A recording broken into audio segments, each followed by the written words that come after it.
당신의 월급이 들어있는 은행이 금융위기를 만났다고 생각해 보세요. 그 은행이 망해가고 있는데 정부가 규칙을 깨트려서 다른 거대 은행이 그 은행을 인수하게 해준다면? 더 충격적인 건 이런 일이 미국에서 이미 4번이나 일어났다는 겁니다. 2008년에 2번, 2023년에 1번, 그리고 지금도 진행 중이거든요. 매번 망해가는 은행들을 집어삼킨 곳은 똑같은 은행입니다. 바로 JP모건 체이스죠. 이 은행은 현재 미국 금융 시스템의 20%, 즉 4조 달러를 통제하고 있습니다. 경쟁사 3곳을 합친 것보다도 크다는 뜻입니다. 그리고 2024년엔 역사상 가장 큰 순이익 585억 달러를 기록했어요. 도대체 이게 어떻게 가능한 걸까요? 그 비결은 뭘까요? 이 영상에서는 JP모건의 20년 지배 체제가 어떻게 만들어졌는지, 왜 경쟁사들은 망할 때마다 JP모건만 더 커지는지, 그리고 이것이 미국 금융 시스템에 무엇을 의미하는지 구체적인 통계와 거래 사례로 보여드리겠습니다. 현재 JP모건의 자산 규모는 4조 달러로 미국 전체 은행 시스템에서 차지하는 비중이 약 20%라는 뜻입니다. 쉽게 말해 미국의 모든 돈, 5뭉치 중 하나는 JP모건을 거쳐간다는 의미죠. JP모건이 2024년에 발표한 공식 연간 보고서에 따르면 지난해 매출은 1,806억 달러였고 순이익은 585억 달러였습니다. 이는 미국 금융 역사상 가장 높은 기록이거든요. 경쟁사 톱3 은행의 자산을 합친 것보다도 크다는 거죠. 이 모든 성취의 중심에는 한 사람이 있습니다. 바로 JP모건의 후계자 제이미 다이먼이죠. 1956년생으로 하버드대 출신인 이 남자는 지난 17년간 JP모건의 CEO로 재직하면서 월가의 가장 영향력 있는 인물로 군림해왔는데 그냥 은행 경영자 수준이 아니라 미국 경제 정책 전체에 영향을 미치는 재정 대부가 되어버렸거든요. 미국 증권거래위원회에 제출된 2024년 위임장 진술서에 따르면 JP모건의 이사회는 다이먼의 경영 성과를 인정하여 그에게 3,900만 달러의 급여를 지급했습니다. 기본급이 150만 달러이고 나머지는 성과급 기반의 보상이었거든요. 그렇다면 제이미 다이먼은 어떤 철학으로 JP모건을 키워왔을까요? 그것이 바로 Fortress Balance Sheet이라고 하는 철벽 재무상태표입니다. 이걸 풀어서 설명하면 최악의 금융, 폭풍우가 몰아쳐도 견딜 수 있는 튼튼한 자산 구조를 미리 갖춰두는 전략이라는 뜻이죠. 즉, 남들이 호황에 취해 위험을 무릅쓰고 있을 때 JP모건은 조용히 자신의 방어막을 더욱 견고하게 만들어두는 거거든요. 이 전략을 구체적으로 보면 이렇습니다. JP모건은 매년 자신의 재정 상황을 극도로 엄격한 기준에서 스트레스 테스트합니다. 즉, 최상의 경제 상황에서 최악의 경제 상황까지 모든 시나리오를 상정하고 그 모든 상황에서 자신이 버틸 수 있는지를 검증한다는 뜻이죠. 경쟁사들이 수익 증가에만 집중할 때 JP모건은 손실 시나리오를 준비하는 거예요. 이렇게 보수적인 경영을 유지하면서도 동시에 적극적으로 이익을 늘려나간다는 게 JP모건의 강점이거든요. 실제로 2024년 연간 보고서에 따르면 JP모건의 자기자본 수익률은 22%에 달했습니다. 2008년 금융위기가 터졌을 때의 상황을 보면 이 전략이 얼마나 효과적인지 알 수 있습니다. 당시 비엘 스티언스는 투자은행이 경영난에 빠졌거든요.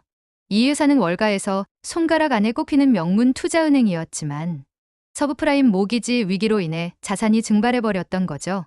서브프라임 모기지란 신용도가 낮은 개인들에게 주택담보로 대출해준 금융상품인데 이것이 증권화되면서 월가 전역에 퍼져 있었거든요. 2008년 3월 16일 JP모건이 비엘 스티언스를 인수합니다. 미국 연방준비제도 역사에 따르면 당시 가격은 주당 2달러, 그 후 10달러로 올랐는데 이전 거래 가격은 주당 30달러였거든요. 미국 연방준비제도는 이 거래를 지원하기 위해 30억 달러의 자금을 제공했습니다. 연방준비제도가 설립한 메이든 레인 LLC라는 특수목적 회사를 통해 비엘 스티언스의 가장 독성 강한 자산, 약 300억 달러를 인수하고 JP모건에 약 29억 달러를 대출했거든요. 이는 미국 연방준비제도가 역사적으로 이렇게까지 개입한 적이 거의 없었던 사례입니다. JP모건은 비엘 스티언스로부터 막강한 트레이딩 사업과 프라임 브로커리지 비즈니스를 얻었습니다. 프라임 브로커리지란 헤지펀드들을 위해 자금 조달과 거래, 실행을 돕는 고도로 수익성 높은 사업이거든요. 하지만 그 과정은 결코 순탄하지 않았습니다. JP모건도 상당한 손실을 감수해야 했거든요. 다만 자신의 강력한 자산 기반 때문에 그 손실을 견딜 수 있었다는 뜻입니다. 여기서 끝이 아닙니다. 2008년 9월 25일 워싱턴 뮤추얼이라는 대형 저축은행도 경영난에 빠집니다. PBS 뉴스 보도에 따르면 이 회사는 미국 역사상 가장 큰 은행 실패 사례였습니다. 당시 자산 규모가 307억 달러에 달했거든요. 2008년 6월 30일 기준으로 워싱턴 뮤추얼은 2,239개의 지점과 약 4만 3천 명의 직원을 보유하고 있었습니다. 그런데 9월 15일부터 24일 사이 단 9일 만에 167억 달러의 예금이 빠져나갔어요. 이건 말 그대로 뱅크런이었던 거죠. FDIC 공식 발표에 따르면 JP모건은 FDIC로부터 워싱턴 뮤추얼의 은행 자산을 19억 달러에 인수합니다. 이를 통해 JP모건은 미국 2위의 지점망을 확보하게 되고 소매금융 영역에서 급속도로 확장할 수 있었거든요. 당시 JP모건의 경영진들은 이를 프로젝트 웨스트라고 불렀죠. 이미 오래전부터 준비해온 프로젝트였습니다. 이렇게 위기 속에서 JP모건은 경쟁사들의 자산과 고객 기반을 헐값에 사들이면서 자신의 제국을 확장해 나갔다는 뜻입니다. 다른 은행들이 망해가는 동안 JP모건은 더 커지고 있었던 거예요. 하지만 대가가 없지는 않았습니다. JP모건은 베어 스티언스와 워싱턴 뮤추얼 인수로 인해 최소 190억 달러의 법적 비용과 벌금을 지불하게 됩니다. 당시 제이미 다이먼은 주주들에게 쓴 편지에서 우리가 지불한 법적 비용의 약 70%가 베어 스티언스와 워싱턴 뮤추얼 관련이다 라고 밝혔거든요. 그럼에도 불구하고 CNBC의 2018년 보도에 따르면 다이먼은 나중에 만약 다시 그런 상황이 오더라도 같은 거래를 하지 않을 것이라고 말했습니다. 이런 일이 가능했던 이유 중 하나는 CEO 제이미 다이먼과 정부와의 관계였습니다.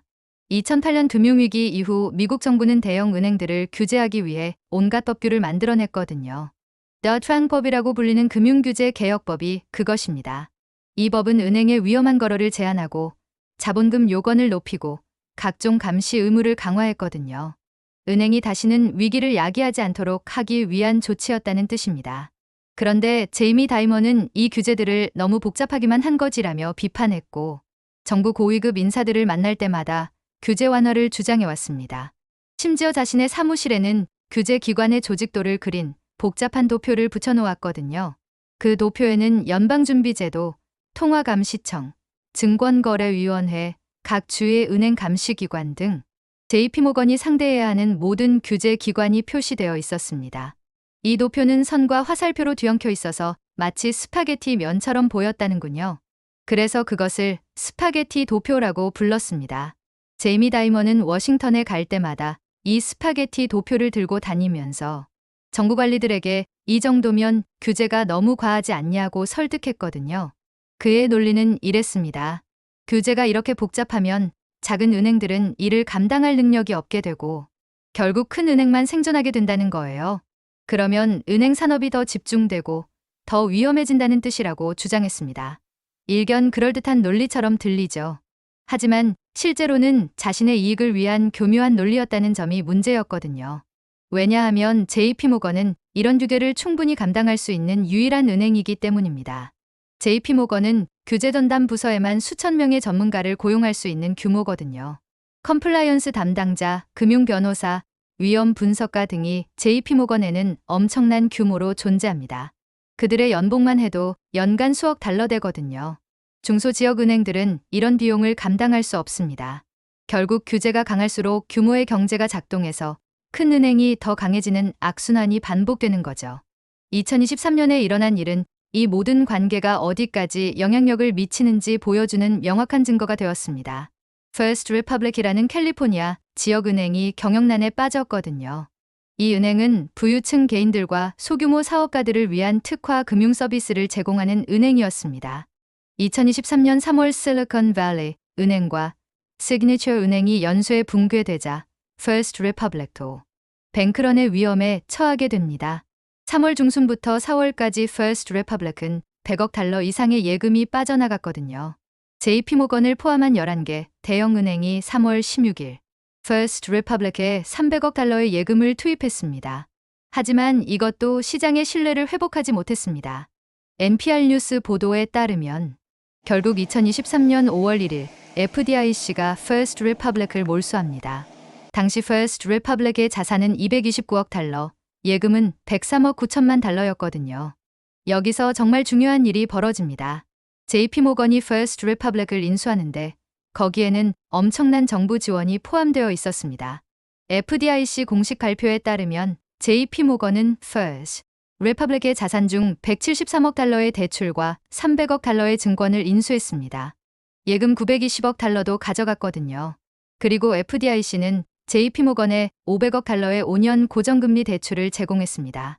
뿐만 아니라 FDIC는 First Republic의 주택담보대출과 상용대출의 손실을 JP모건과 함께 부담하기로 했습니다. 더 놀라운 건 이것입니다.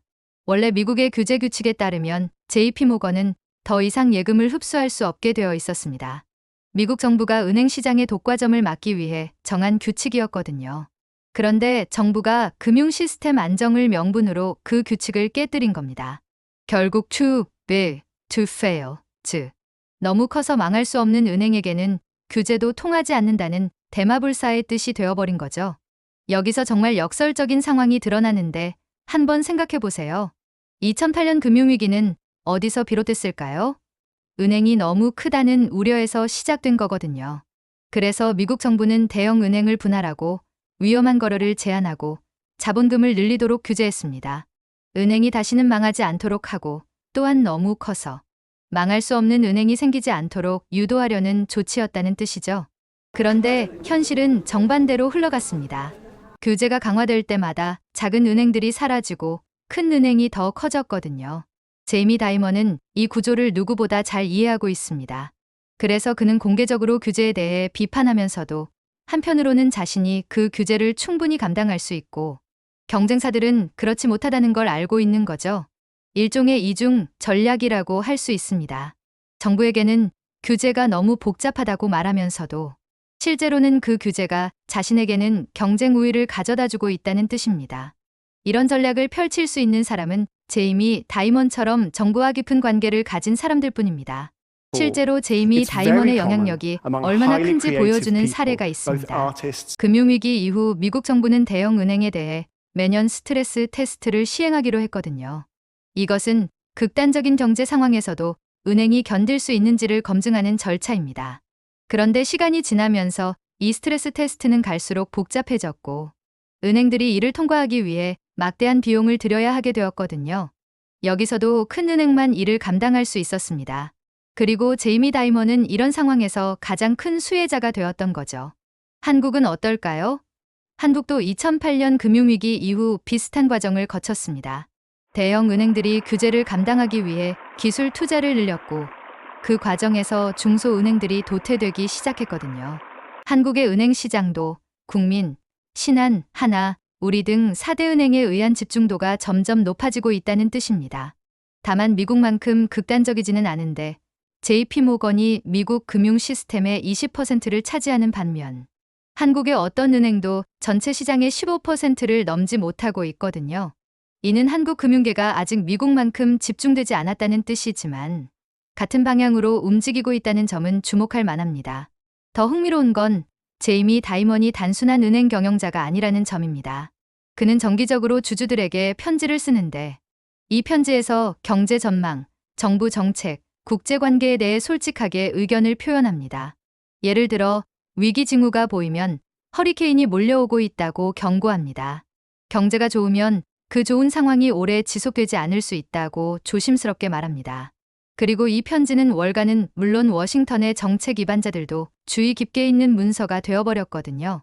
일종의 비공식적인 경제 보고서처럼 기능하고 있다는 뜻입니다. 이제 JP모건의 미래를 생각해 볼 차례입니다. 제이미 다이먼은 현재 70세이고 10여 년 전에는 모감으로 인해 수술을 받았으며 2020년에는 심장 수술을 받은 적도 있거든요. 결국 언젠가는 은퇴할 수밖에 없다는 뜻이죠. 그런데 문제는 다이먼만큼 강력한 후계자가 없다는 겁니다. 잡지 포춘의 최근 보도에 따르면 후보로 거론되는 인물들도 있습니다. 상업투자은행을 맡은 트로이 로어보와 더그 펜노, 소비자 금융을 맡은 마리안느 레이크, 그리고 최근 최고운영 책임자로 임명된 제니퍼 피앱삭 등이 그것입니다. 하지만 그들이 다이먼 같은 영향력을 가질 수 있을지는 불명확하거든요. 금융 시스템이 한 사람에게 이렇게 의존하고 있다는 건 그 자체로 위험 요소라고 할 수 있습니다.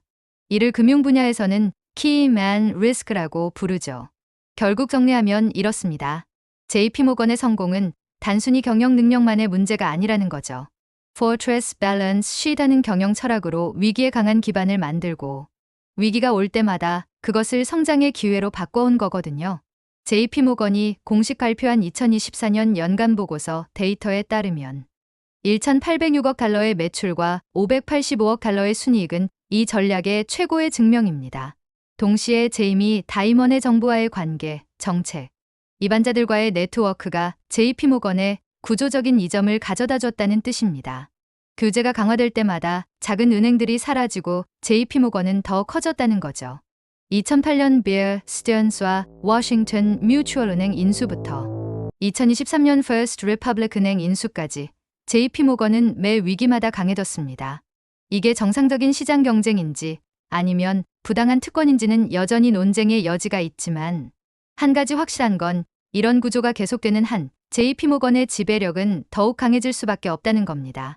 결국 이 모든 이야기가 말해주는 건 하나입니다. 금융 시스템이 정말 공정한가 하는 질문이죠.